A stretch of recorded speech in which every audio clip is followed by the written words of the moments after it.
কাশ্মীরে হামলার পর ভারত পাকিস্তানের মধ্যে উত্তেজনা চরমে। ভারত সিন্ধু পানি চুক্তি স্থগিত সহ বেশ কিছু বড় পদক্ষেপ নেয়। প্রতিশোধ হিসেবে পাকিস্তানও ভারতের বিমানের জন্য আকাশসীমা নিষিদ্ধ করে। পাকিস্তানের আকাশসীমা ব্যবহারে নিষেধাজ্ঞা 1 বছর স্থায়ী হলে প্রায় $600 মিলিয়ন অতিরিক্ত খরচের মুখে পড়বে এয়ার ইন্ডিয়া। এই লোকসানের জন্য সরকারের কাছে আর্থিক ক্ষতিপূরণ চেয়েছে সংস্থাটি। রয়টার্সের একটি প্রতিবেদন অনুসারে 27 এপ্রিল এয়ার ইন্ডিয়া ভারত সরকারের কাছে অর্থনৈতিক ক্ষতির অনুপাতে একটি ভর্তুকি মডেল চেয়েছে। অনুমান অনুযায়ী নিষেধাজ্ঞার ফলে প্রতি বছর $591 মিলিয়নেরও বেশি ক্ষতি হবে। রয়টার্সকে পাঠানো এয়ার ইন্ডিয়ার একটি চিঠিতে বলা হয়েছে, আকাশসীমা বন্ধ, অতিরিক্ত জ্বালানি পোড়ানো এবং অতিরিক্ত ক্রুদের কারণে এয়ার ইন্ডিয়ার ওপর সবচেয়ে বেশি প্রভাব পড়ছে। প্রভাবিত আন্তর্জাতিক ফ্লাইটের জন্য ভর্তুকি একটি ভালো, যাচাইযোগ্য এবং ন্যায্য বিকল্প। পরিস্থিতির উন্নতি হলে ভর্তুকি প্রত্যাহার করা যেতে পারে।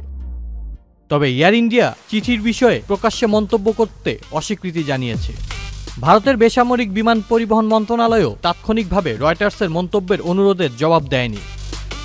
টাটা গ্রুপের মালিকানাধীন এই বিমান সংস্থাটি সরকারি মালিকানার এক যুগের পর বহু বিলিয়ন ডলারের ব্যবসা শুরু করেছে। বোয়িং এবং এয়ারবাসের জেট সরবরাহ বিলম্বের কারণে ইতিমধ্যেই তাদের প্রবৃদ্ধি সীমিত হয়ে পড়েছে। 2023-24 অর্থ বছরে সংস্থাটি $520 মিলিয়ন নিট ক্ষতির কথা জানিয়েছে। এ অবস্থায় পাকিস্তানের আকাশসীমা বন্ধ একটি বড় ধাক্কা। একটি সূত্র রয়টার্সকে জানিয়েছে, ভারতীয় বিমান সংস্থাগুলো চীনের কাছাকাছি কঠিন ভূখণ্ডের ওপর দিয়ে বিমান চালানো এবং কিছু কর ছাড় সহ সম্ভাব্য সমাধান নিয়ে কাজ করার জন্য ইতোমধ্যে বেসামরিক বিমান পরিবহন মন্ত্রণালয়ের সঙ্গে বৈঠক করেছে। চিঠিতে সরকারকে কিছু নির্দিষ্ট ওভারফ্লাইট ছাড়পত্রের জন্য চীনা কর্তৃপক্ষের সঙ্গে যোগাযোগ করতে বলেছে এয়ার ইন্ডিয়া।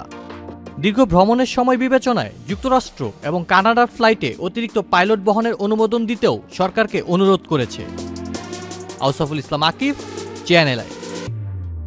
ওয়ালটন আবারও মিলিয়নিয়ার অফারে ওয়ালটন ফ্রিজ কিনে আপনিও হয়ে যেতে পারেন মিলিয়নিয়ার।